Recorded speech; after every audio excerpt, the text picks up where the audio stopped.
Yay. Taking the train. Welcome to my channel. I'm Elizabeth Liz Muschett, and today Justin Crockett Elzie is joining me, and we're going to talk about the Scorpio full moon. How you doing, Justin? Good, Liz. Just talking about the train before we got on here. Yeah, we're talking about a trip next fall, a That's right. little bit more than a year out. So Yep. we're all excited. So yeah, I'm excited to talk about this full moon, Scorpio full moon. Oh, me too. Talk A about lot going intensity. on with it for sure. Yes.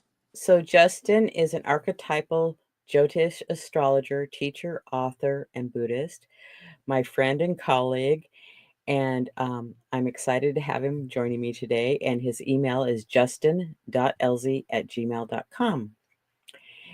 And I'm an astrologer, author, intuitive teacher, Dwarf Planet University graduate, and certified relationship astrologer.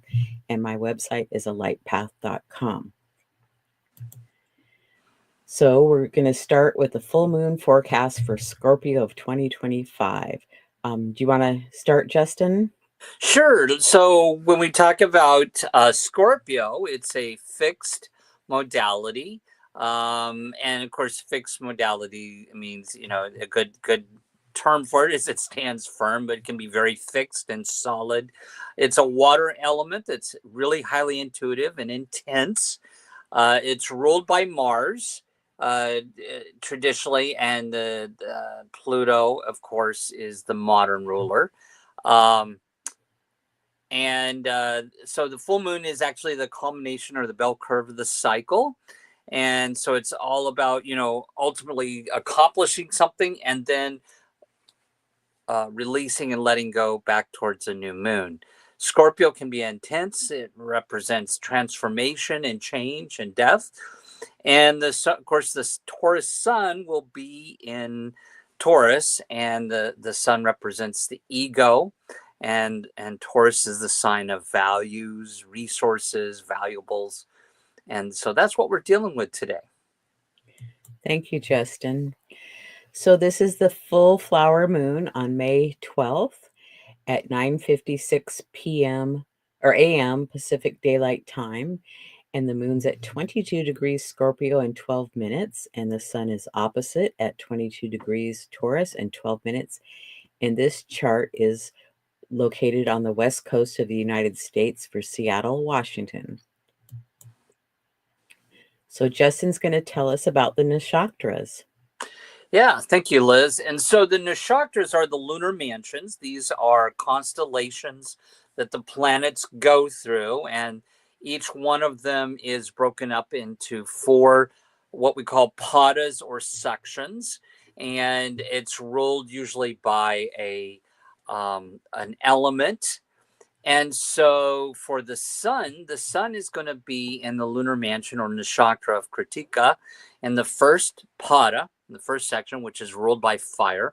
And it just so happens this is the star of fire that's in this nakshatra. And the keyword theme here is exploratory, because the Navamsa is the fire is Sagittarius. The ruling planet for this is the sun, and the ruling deity is Agni, the god of fire. Is also associated with knowledge because he was considered to have 7 tongues. So there's a knowledge thing. And we also see this not only in this culture, in the Hindu culture, but fire in like the Norse, like with runes and some other things. Fire does have this association with knowledge. And so Agni was supposedly had 7 tongues, and so he's associated with knowledge. The symbol is knife blade or spear, anything that cuts, because the energy of this, or the power, the Shakti power of this nakshatra, is the power to cut off or purge. And so the basis above is below is to create heat or to create light. So that's what the lunar mansion or nakshatra that the sun is in, or the energy that we're dealing with. Now, the moon, Chandra, is in the nakshatra or lunar mansion of Vishaka in the third pada. And the third pada is always ruled by air. And in this instance, the Navamsa or air sign is Gemini, and so the keyword theme here is expression. And this is called the star of purpose. The ruling planet is Jupiter. So again, we're just talking about the energy that's going to come through with this moon. The ruling deity is actually a dimorphic pairing of Indra and Agni. Indra is the chief of the gods, the god of transformation, Indra. And of course, we just talked about Agni is the god of fire. So the ruling deity for this nakshatra is this pairing of these two deities together. The symbol is the triumphant archway, and the Shakti power here is the power to achieve. Of course, it's Jupiter, right? So this is a very positive nakshatra. The basis above as below is to cultivate and to reap harvest. So this is really, really, you think about in the chart, as a full moon nakshatra, this is really good because it's really the Shakti power. We're able to accomplish what we want with the help of both Indra and Agni in this nakshatra. So interesting. So Scorpio being a water sign and intense in some ways, it's like, but we're still supposed to express. So it's like getting in touch with our feelings and emotions, I would assume. Yeah, and I might say also on the prior slide, because the sun is in fire, it's really indicative of the sun conjunction with Uranus in this full moon. You know, so with this full moon, we've got this energy with the sun Uranus conjunction of that fire associated with cutting and purging and change and transformation. And then, of course, that moon, intense, also, as you said, water, and Scorpio, which is about death and transformation, that we're going to be able to achieve the star of purpose. We'll be able to achieve what we want with this, the star of fire. So both of these nakshatras in the Jyotish, the lunar mansions, are very supportive of this Sun Uranus conjunction of change, and of course it's a full moon. It's trying to achieve something, the pinnacle of something, and so both of these nakshatras are very supportive of that. Well, thank you for sharing that with us.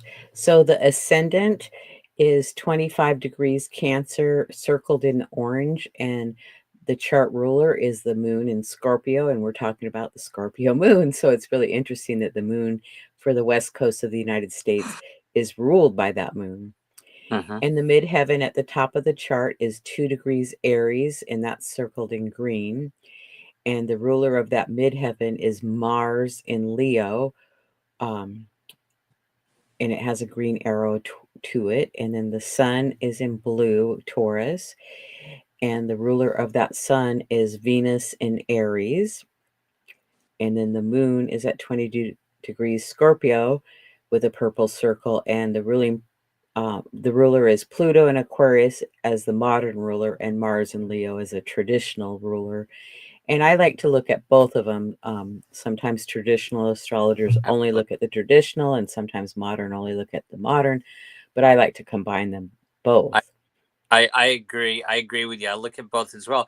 And you know what I like about this chart for the West Coast is that all the angles are cardinal modality, cardinal signs, which I think again is very supportive of this, of really pushing us to do something new here with this. Right, initiate. And the cardinal signs are Aries, Cancer, Libra, and Capricorn. Yeah. And we're going to talk about the Sabian symbols. In 1925, spiritualist medium Elzie Wheeler channeled the Sabian symbols with the assistance of Mark Edmund Jones, who was an occultist, astrologer, script writer, and actor. Mr. Jones believed that Elzie had tapped into the ancient mind matrix, and each symbol is a number of words that describe a picture. So there is a symbol or an image for each degree of the zodiac. Can I say something interesting about this? So one of the things that why one of the things that happened when she was channeling the messages was that he Mark Edmund Jones wasn't happy with one of the symbols that she had done, and he felt it was incorrect. And so at some point he realized that she was channeling this other being or this other energy. And so he asked her to ask this being in the etheric world or spirit world there of what was, was this incorrect or correct? you and of course the being said, well, it was up to Mark Edmund Jones. But this is why that and actually I think they were thinking that it was Mesopotamian. That area of the world is where this ancient mind matrix came from that Babylonian Mesopotamian area of the world, that this being. But they were actually, he was very much aware that there was another being that she was channeling. And that's how we get this whole energy about, or this whole story about the ancient mind matrix. And a good thing to understand the history of this, besides reading the book, is that there's also what's called the Sabian Assembly that was created back in the 1920s and still going today. And you can do research on that and find all the history of it and the studies that his students did with the Sabian symbols. Thanks for adding that in, because that's really important. And I do remember reading about that, but I'd kind of forgotten about it because it's been a while since I've, read that. So, Yeah. so we're going to have 3 Sabian symbols for the Ascendant, Midheaven, Sun, and Moon. The first degree that we will talk about is the leading up degree, and then the now degree, and then what's next. So would you like to start for the Ascendant degree as 25 Cancer, and we're going to Sure. start at And I was just 24? gonna Sure, and I was just gonna mention, for those who've probably never seen our show here before, that the reason we look at the ascendant and the midheaven is just like any time you'd read a chart. Those are 2 very important angles to look at. The ascendant being kind of how we're moving forward into this full moon, right? And then of course the midheaven is to what we're ultimately trying to accomplish. And then so that's kind of why I just wanted to let people know why we look at the other 2 angles, the Sabian symbols, because it gives us a bigger context to the story, to what the moon is trying to, the moon and the sun are trying to accomplish. Would you agree with that? Oh yes, I like that. This informs us more and gives us images and phrases to work with to add that information. It's like another layer, and I really like adding the layers together myself. Sure. So I'll start with the ascendant. So we look at the Cancer 24 degrees is a woman and 2 men castaways on a small island of the South Seas. And the keynote for this symbolization is the focalization of complex interpotentialities in harmonic and concrete relationships. So a key phrase here is interdependence. We're talking about interdependence and relationships between people. And then the now degree of Cancer 25, a willful man is overshadowed by a descent of superior power. The keynote is the response of spiritual forces to the integration of personality through positive, willful endeavors. And the key phrase is endowment. And then what we're moving towards here, the Cancer 26 degrees, the symbol is guests are reading in the library of a luxurious home. The keynote is the transference of social privilege in the level of intellectual enjoyment. And the key phrase is class standards of information. So do you want to sum this one up, or do we want to go on and then come back and sum up? I say let's come back to this, because I'm already thinking about the chart and then how we're gonna. There's some really, I might just point out right now, like, that moon is conjunct Juno in the chart, which is about relationship. And so I think that moon in Scorpio, of course, moon in Scorpio conjunct Juno is going to be all about um, uh, intense emotions and relationship. And I think that kind of speaks to the interdependence. And then, so yeah, I think we'll come back. Okay. And then the midheaven is 2 degrees Aries. And we're going to start with Aries 1.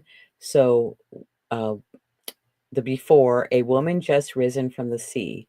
A seal is embracing her. And the keynote is emergence of new forms and of the potentiality of consciousness. And the key phrase is impulse to be.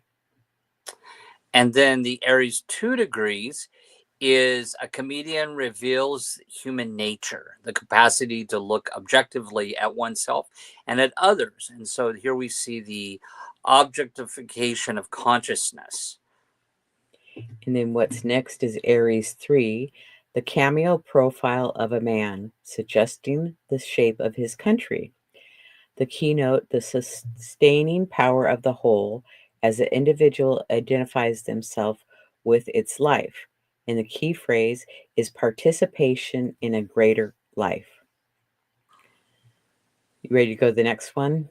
Or do you want to? Yeah, can I say a couple of things about this really quickly? So one of the things that's interesting about the Aries 2 degrees and Aries 3 degrees is that these same concepts are also in the Virgo.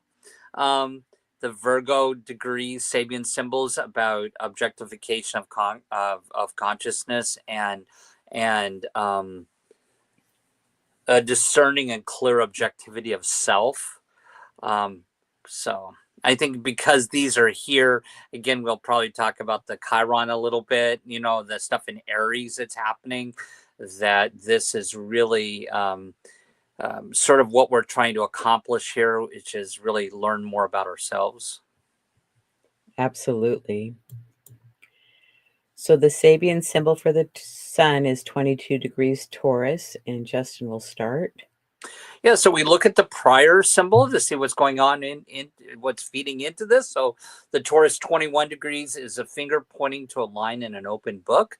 The keynote here is learning to discern what in your culture and religion is meaningful to you personally. So the key phrase is subservience to collective values. And then now is Taurus 22, a white dove flying over troubled waters. And the keynote is a spiritual inspiration that comes to the individual in the overcoming of crisis. And the key phrase is reward to the faithful. And then what it's moving towards, the Taurus 23 degrees, a jewelry shop filled with valuable gems is the archetypal symbol here. The keynote is the social confirmation of natural excellence. And the key phrase is our certification of personal worth. So do you want to review this one? To me, this is really, like you were talking before, like you had put in the slides, the sun is about ego here. And so we're also, this is where we're learning about what's really valuable. I think anytime we look at the Taurus, and I think with the sun conjunct Uranus in Taurus, it's having us reevaluate, because it's about change, reevaluate what's valuable to us and our own value there. What do you think? Right.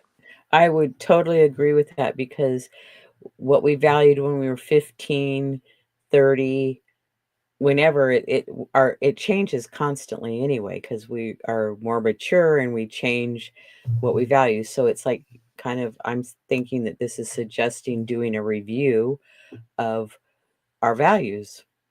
Right. And I would say anybody that has a planet within the orb degrees of that sun in Uranus, that this is going to be much more, or anything that's aspecting those degrees in their natal chart is going to have this even be even stronger. Well, and for that matter, any of the fixed signs at around Yep. these degrees, give her, probably 17 to about 25 or 26 of um, Taurus, Scorpio, and Leo and Aquarius. Yeah. And then Moon is at 22 Scorpio, and Scorpio 21 leading up to obeying his conscience. A soldier resists orders. The keynote is a readiness to face the results of a refusal to follow the authoritarian patterns of an aggressive society. and the key phrase is inner freedom. And then the Scorpio 22 degrees is the Sabian symbolization here is hunters shooting wild ducks. And the keynote is the socially accepted release of an individual or a group's aggressive instincts. And so the key phrase is socialization of instincts. And then next is Scorpio 23, a rabbit metamorphoses into a nature spirit. And the keynote is the raising of animal drives to a higher level, and the key phrase is transubstantiation. Oh, I did it. That's a mouthful. Yeah. So do you want to well, make a so comment about this? This just, I'd be curious what you think, but this just, to me, it just represents that that transformation that we look at with a Scorpio moon, and I've always telling people that, when it comes to Scorpio energy, which is about healthy emotions and relationships, and using forgiveness and love as a principle. I think this just really speaks to raising one's emotional and spiritual content, Well, and it reminds me to be authentic and true to yourself. Uh-huh. So here's the chart again, and the first thing, and Justin has already been saying this about the conjunctions. The moon's conjunct Juno, and the sun is conjunct Uranus and Hygeia. So, there's other planets around the sun and moon to add flavor, add more to it. So, do you want to make a comment about that, Justin? Well, I think Uranus opposite Juno there is just telling us there's going to be changes in our relationships. And we're giving a chance to evaluate our relationships in life right now. This could be a relationship with our job, relationship with career, relationship with other people. And this is about an evaluation of values, as the Sabian symbols pointed to, because of Taurus. And I think it's just giving us a chance to an opportunity to transform things, of evaluating of what is valuable at this particular point and what's not. Well, and I always think of Scorpios, wanting to make that connection. And since the moon is conjunct Juno, it's about relationships. So, how are you or how are you not connecting in relationships? And it's opposite that sun and Uranus and Hygeia. And Uranus is like, well, is it time for a change or not? Right. And Hygeia is there, about the health of that, right? And I think this also, when we talk about relationships, this can also be our relationship to money and to resources, and because in our relationship to money and resources. And so this could be the time when we actually have change in income and work. And change jobs, and or we ask for more money, because our health of our valuables, or our values in ourself needs to be evaluated. So this could be a time when more people see changes in income and changes in their jobs. And again, it's evaluation of our own certification of worth, as the Sabian symbol was talking about. Well, and I agree with you about, your values and your job and your money and how you invest it or don't invest it, and, making a reevaluation. If you live in a big house, do you really want to live in a big house? Or if you live in a city, do you want to live in the country, or vice versa? It's all kinds of, looking at those things. And it's like, maybe it's like you're thinking, well, I don't want to retire till I'm 70. And it's like, you might do an about face and, retire now or soon. Right.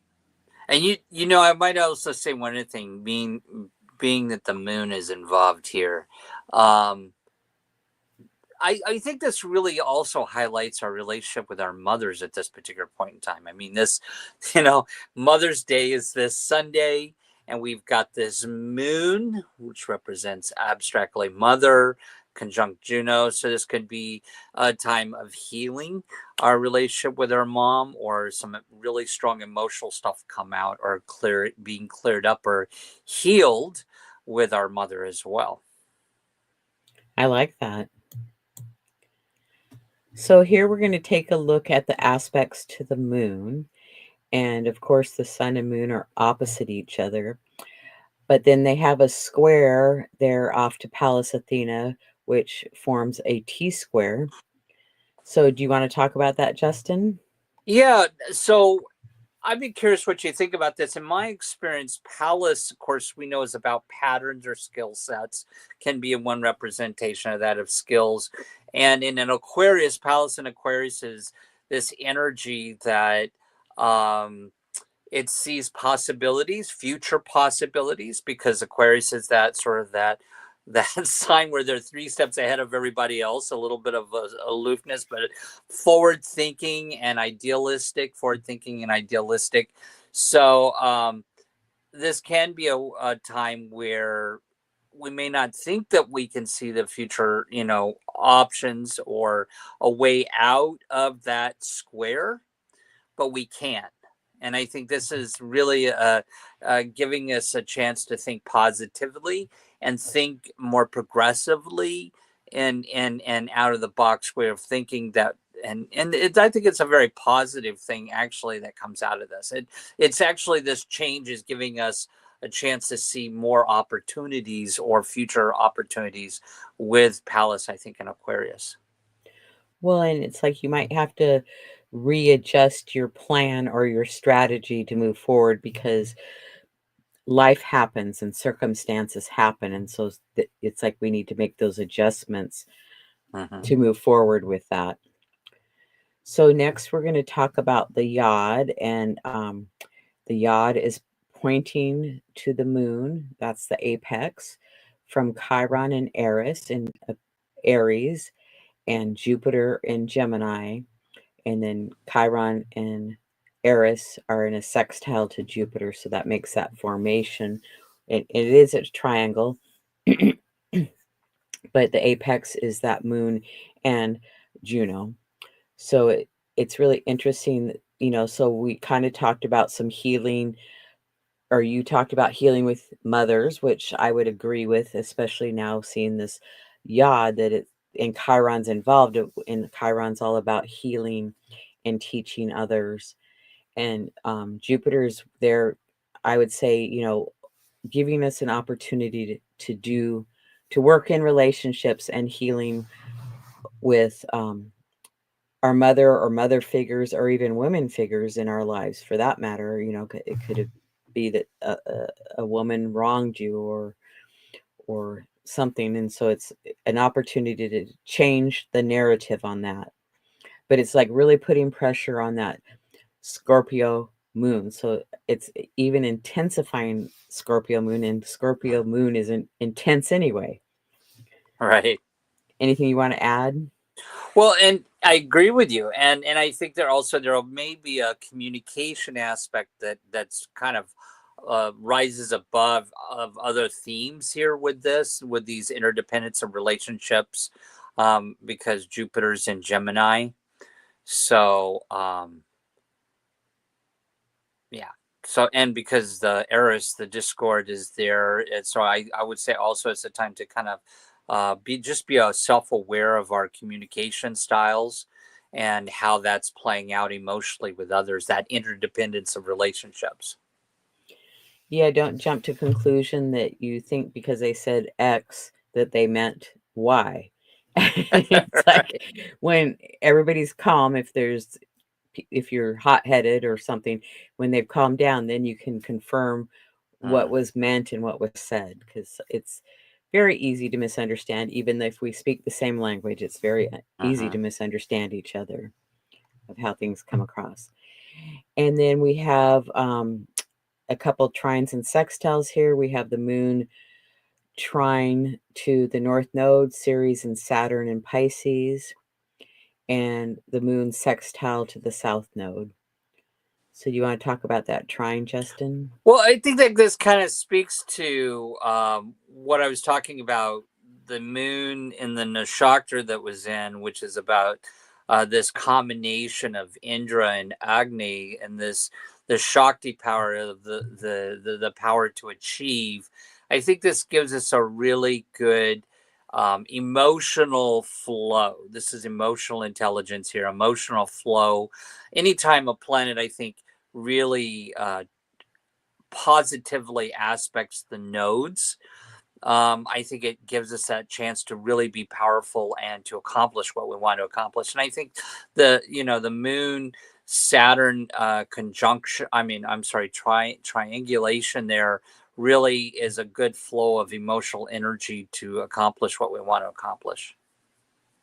Well, and that moon being in contact with the nodes in a sextile and a trine, the node are the moon's nodes, and it's a formation of the sun, moon, and ascendant to come up with that. And so it's like just another layer of our emotions. It's another layer of the moon. It's another layer of our foundation. How to feel safe and secure, our mother figures. So, Right. And I think there's a but here, I think, because of the sesquadrate or the semi square that the moon is making to Venus. So I think there's some evaluation of what our um, desires are. And moon and of course Saturn can represent obstacles and boundaries or limitations. So there could be some, I definitely think there'll be some limitations or boundaries that we or obstacles we have to deal with that can be challenging here, that we have to evaluate our desires with Venus. And yeah, I'll just say that. well, and Venus in Aries, that's not her favorite sign. So, Venus wants to connect, and Venus in Aries, Aries doesn't so much want to connect. They want to be solo or on their own and adventurous. So there's, this issue of, Scorpio wants to connect and merge. And so, Hmm. Hmm. do I merge? Do I not merge? How does that work? So very Right. good. So now we're going to take a look at some other aspects in the full moon chart, and there's quite a few. We have a Thor's hammer, which is Mars sesquiquadrate to the North Node, and the North Node is Ceres, Saturn, and Vesta. And then back down to sesquiquadrate to Vesta, and then Vesta and Mars are square to each other. So this is another triangular formation um, it's strong and intense, and so that apex point is the North Node, Ceres, and Saturn, which I find very interesting. Yeah. Well, and I think that to me, this really again just highlights um, Saturn's role here in setting some boundaries and throwing something a limitation in our path or an obstacle, because Mars is involved there, semi-squaring Saturn. So there's something we have to evaluate, some effort or action we want to take, and we're going to have to accomplish or jump over the wall in order to do that. But it's a Thor's hammer, so we can do it. I think it's just there has to be something. We can't just be status quo here. We have to make some change emotionally, because it does involve Pisces and Scorpio. I think we have to make some change emotionally and perceptively in order to accomplish what we want to accomplish here. Well, and I always think of Thor's hammer as it's like the bell is ringing loudly. It's like, okay, this is what needs attention, and it's like kind of ringing, and until you address it, it's going to keep ringing. Hmm. Yeah. And then we have another T square. So we have the nodes opposite each other, and the north node again is with Ceres and Saturn, and then it's they're square. The nodes are square to Jupiter, so we have another T square here. So where we've been, where we're headed, and there's a lot of information with that Jupiter and Gemini to sort through and figure it out. What would you like to say? Well, and of course, I think again, this highlights the just self-awareness around communications because Jupiter and Gemini. But I think it can be a positive thing in that it's getting us out of our comfort zone with our communications. So this could be the time when we actually move forward with some communications, whether it's writing or communicating something or reworking something there. It's anytime, like you like to say, I love how you always talk about that squares require action, and so I think this is good. It can, with Jupiter involved, it's for our own growth because Jupiter is about growth and expansion. So I think there's some opportunity here for growth and expansion when it comes to our experiences and communications. And I was also say because Jupiter and Gemini can represent travel, Gemini and anytime Gemini Sag is involved with Jupiter can be some travel, and our learning. So we may have some hiccups with travel right now with this. Yeah. When I think of Gemini as more shorter distance travel, and um, like today I went to my dad's, but the traffic, it was like horrible. And he's not, he's like 40 minutes away, and it's just like, wow, this traffic is amazing. So we looked at one yod in the chart with the aspects to the moon, and now we're going to look at other aspects. So we have two more yods here. So that's a lot of yods, that finger of God. And the one is with the south node, moon, and Juno. They're quincunx, Chiron, and Eris. And then the other, so the apex of that one is pointing to Chiron and Eris. So that focal point is there. So it's like interesting that the one before was the focal point was the moon. And so it's like this intensity. And so with 3 yods in a chart, that's a lot of things to overcome and work through. Mhm. It's a lot of energy. And then the other yod is Pallas Athena and oh wait, maybe that was the one I just talked about. I think I mixed them up. Well, we're just talking about the same planets and asteroids over and over and over again here, and we're just coming up with the same, just kind of. It's like you're looking at a crystal ball and you're just turning it this direction to this direction. It's the same themes, but just looking at things here from a different perspective.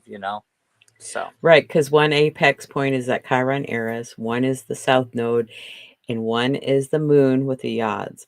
And then with the Thor's hammer, the other apex is the north node, Ceres, and Saturn. So it's like yeah, there's this focal, like, so to me, it's like a lot of things are asking us for our attention, and we can only focus most of the time on one or two. And sometimes work through stuff, we can only work on one thing at a time to work through it. So I would say be patient with yourself and others around, because we all need that to work through so yeah. many things. And then we have a mystical rectangle, which a mystical rectangle is made up of 2 sextiles, 2 trines, and 2 oppositions that all connect to make a triangle. And a lot of these planets we've already been talking about in other aspects. So we have the South Node Ceres and Saturn at one point, the Moon, Uranus, and Hygeia at another point, the South Node at another, and the Moon and Juno at another one.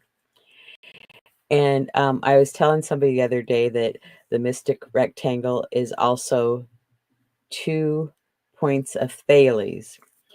And so in point of Thales, we start with the opposition to have the awareness, and then once we have the awareness, we know what we need to work on, and then we can move forward with the trine and the sextile to work and move forward to bring it to completion. And so a mystic rectangle asks us, it has work. It's like we have to work through some issues to get to the heart, to receive the gift or the lesson or whatever the mystic rectangle wants to offer us. But they're looked at as, um, a magical aspect in the chart. Do you want to say anything? Well, and I love how you bring out that it's 2 points of Thales, and I agree with you. That point of Thales is all about completion of a process. Like you said, we do the opposition first. We're working with that, and it leads to this. That leads to this. So it's a completion of a cycle of a process here. And the fact that it's a pairing of 2 points of Thales, I think, and then the overall mystic rectangles, the gift that comes from working with those 2 points of Thales. So I agree with you. I think that really kind of, and a lot of the points here, again, we're coming back to the same points that we just talked about with all those other aspects.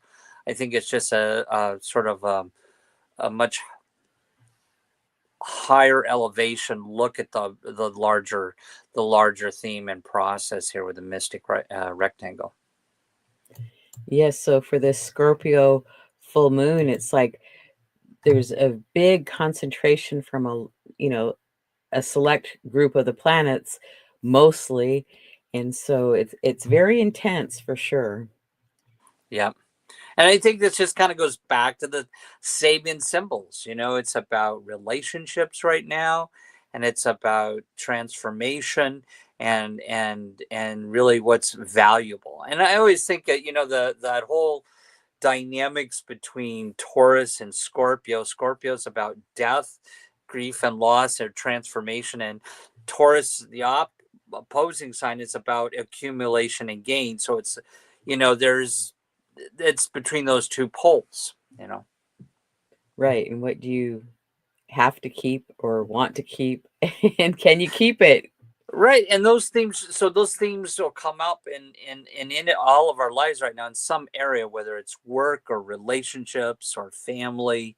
There will be some subtleness and theme in every one of our lives that relate to Taurus and Scorpio of this full moon. Okay, we're going to look at the lunar phase family or gestation cycle. It's the same as the 4 lunar phases: new, first quarter, full, and last quarter. They complete a monthly lunar cycle every 29 and a half days. Pessin discovered that these phases play out in 9-month intervals, and each new moon can reveal a pattern and an unfolding story. So at the new moon, it's the beginning, the first quarter's adjustments, the full is the realization, and the third quarter is reevaluate, and do you continue or finish? So with this, we're at the full moon phase of Scorpio, and the new phase started November 13th of 2023 at 20 degrees of Scorpio and 43 minutes. So if you journal or keep notes, you might be able to reflect back to that time period, and it doesn't have to be the exact date, but around that date of, did you start a project? Did you initiate something? It's really fun to go back and look. And then the first quarter was August 12th of 2024 at 20 Scorpio, 24 minutes. Was there an adjustment that took place at that time? And now you're at the full moon phase, and we're at 22 degrees Scorpio. So do you want to keep working with this and move forward more with it? Or is it time to release and just let go and start something new at the new moon? And then the third quarter phase will be February 9th of 2026, and that'll be 20 degrees Scorpio and 46 minutes. And then I like to remember when the yearly lunar phase started. The Scorpio new moon was November 1st of 2024 at 9 degrees Scorpio and 35 minutes. And we're at the full phase now. So you can also reflect back to approximately 6 months ago what was going on. Did you start something then, and have you been able to move forward with it, or it just never did anything? Right. So those are really interesting to reflect back on from time to time. I think that is so amazing. I love the lunar phase family. I think that you bringing that in is so important on this, for people to pay attention to, and every new moon, write down that new moon, and then when the first quarter phase will be, and then the full moon in third quarter phase. So I think it's a great way of tracking projects. Well, and sometimes myself, I'll reflect back and a big thing happened, and other times not as big of a occurrence happened. And so sometimes it's very, I can remember, oh yes, I started this or that. And I like to reflect back on it, and especially feedback from clients and viewers. I've gotten that they go back and look at their journals and they're like, oh, I so get that. So I keep adding that in. Well, Justin, I want to thank you for joining me. Is there anything you want to leave our viewers with?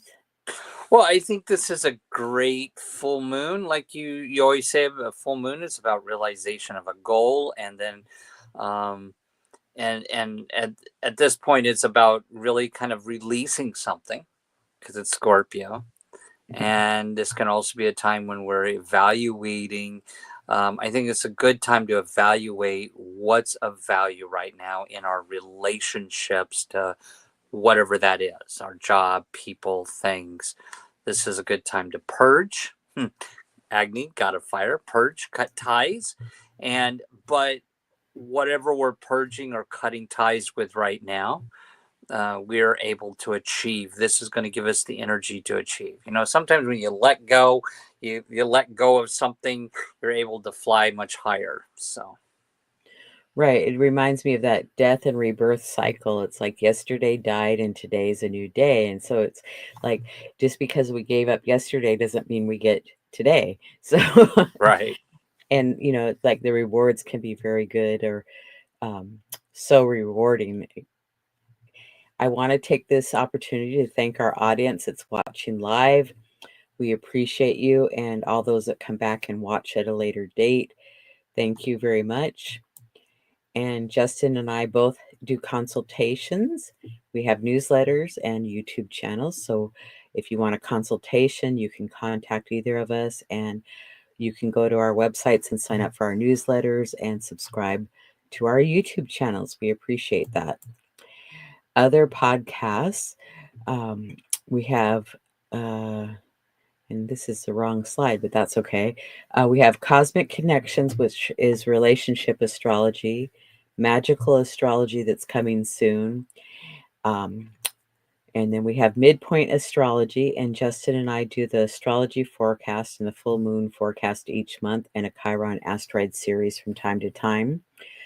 The Astrology Star Sisters and I do Chinese astrology, decans using astrology and tarot, dwarf planets, fixed stars, planet stationing, Uranian astrology, and the Venus star point. So lots to choose from. So hopefully we have something that will interest you. And Justin, I'll let you talk about your slide. Yeah, so the best way to get a hold of me is through my email at justin.elzie at gmail.com. And you can also subscribe to my YouTube channel at Astrological Yogi. And then Justin and I will be on Talk Cosmos on the Archetypal Symbols team, talking about the Gemini new moon, core connections to transform on May 25th at 1 p.m. And you can watch it live here or come back at a later time and watch it when it's a convenient time for you. And again, to get a hold of Justin, it's justin.elzie@gmail.com.